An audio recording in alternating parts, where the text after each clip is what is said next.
Naga People Union na silliba peace rally aitare laiba demand na khoi ajan gi hostage thadok piu aduga government intervention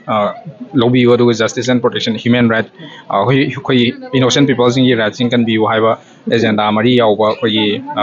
ngasi khongchat peaceful rally ji matang da chege ba wafong sing thambi ngasi Naga People Union Imphal na sinjaba rally ase aikhoi gi ngasi mi taruk phajan khibado adu khaktang gi sunate kuki militants na adum moina chatharak pashi henman khre haiba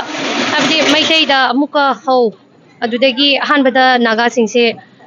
amashu neutral lege ne leramani adubu moigi wakhal lon sidi yelhomi muthatke haibi wakhal lakpa muong ama ukhre adudagi amuka foothills ta horamme adudagi amuka Kamjong district, Yukro district to show muka taure, adu matung da Liangmai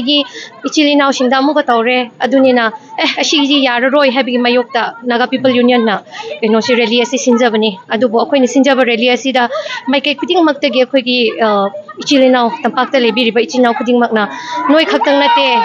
a question no isharu yawe hena, yaw be rapse, ashidi, a documentic, Nashigi relishi, a wakalda, memorandum, pishan medudi just for namesake nego, adubuashi, apun na akhoi gi damakta tampakta leriba miyam na law utpiba akhoi gi solidarity se yam harawe ashishi akhoi gi grand success ne na akhoi ai lowe hen khal oi che aduga hojik se lai ba scenario je even mi bokta phajal la kan hostage thamba gi level lu yora bane adu si bokta government na akhoi gi manipur lai ba scenario je da u da gi mami ma khoi na dum u ga lai na si si gi region je yam na lu ba khoi na u phang da region khar lairam dong man ba che mot di kai lai uba phangdaba reason leide da loina mang uba ngak tangni da go loina unaye uwe khange adubu adum wahai da kari haishira ai shum uba da ai gi wakhal da go yel homi kanningai gi wakhal si leitaba gi wakhal ama lakhre ba moidi like moibu hena habati mingon dan hena asmi na waro khini haina pakhat pa gi muong da oina tawkhre ba government na hojik tawbse hanna gi ekhoi gi former Chief Minister do phatte hairam ga sumadi adum ai gi wakhal ni go kuki makti pusalaga layeng halam de ba madi adu bo handak ne hena phagadra hairaga ai khoi gi shokpa mi sing adu de gi maitei gi shokpa mi sing gi manak ta di chatpadi ude aina khang da be gi radi khang de adu bo kuki gi ne hairadi special treatment adu ubasidi hanagi ne hena phatre hen haibiramaga hojiki ne hena phattaba gi mong da ma ukhre adu moishi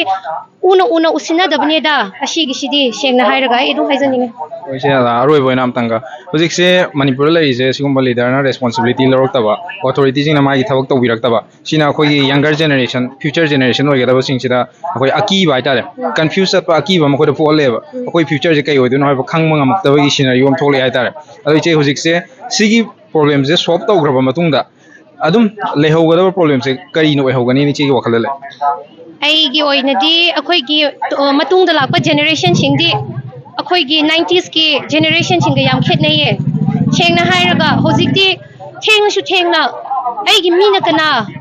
kana haibadu handak akhoi gi tungda lakpa generation singse khangba hokre aduna matung tarakpada di moina apunba manipur sagat pada tungda lakadoba generation singse handak thoiba irang myam singsina moibo achauba parama tambiba galoina na moi tungda khoi apumbana pangal ni sagat kadoba generation oigini hena khalle pakhate da shugumba phataba thok aphabadu myam lakadobni na go akhoina tawshi tungi generation gi damakne aduda moi sho tungda generation da tholakadoba youngster myam na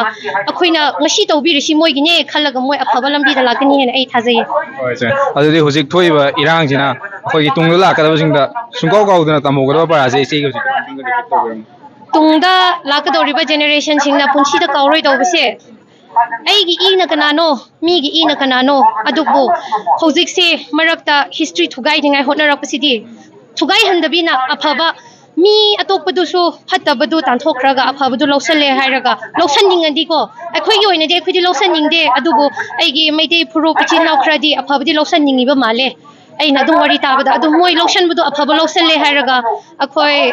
dum shengna hairaga yelho puru pulap hingmina rese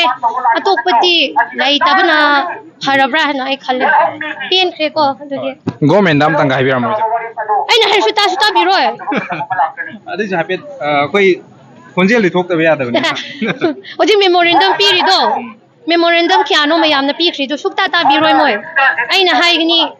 ai man haira ta bigadra haigni tabiroi adunina ai karisu hairoi adum ai di ngasi gi memorandum piba moine action panma pandaba ai darka ta de adu bungasi apun mam yam lak pibse koi tampak ta valley gi me yamna support do pibse ashi gi harau bse kresra out of the world haiba tare yam harau hena ai sai jalaga mission jarga thank you che thank you ado khoi yona zo ngasi lai rally ase Naga People Union na silliba peace rally asida mayam lakna saruk yaba se khoi chena juzik thambirame si Manipur gi na di achauba success amane ne chena habirame habidi tabam thokpa government sing na ta da na kuina lai rakosina region where kanda akoi da achauba problem me ama thokchar ko taraga so tapna khoi masigi problem si resolution pura kanda solution ma face torga akoi problem solve to wangam gani habigi thajaba da mayam su leiri ana khoi lilong bulletin yama kari problem jari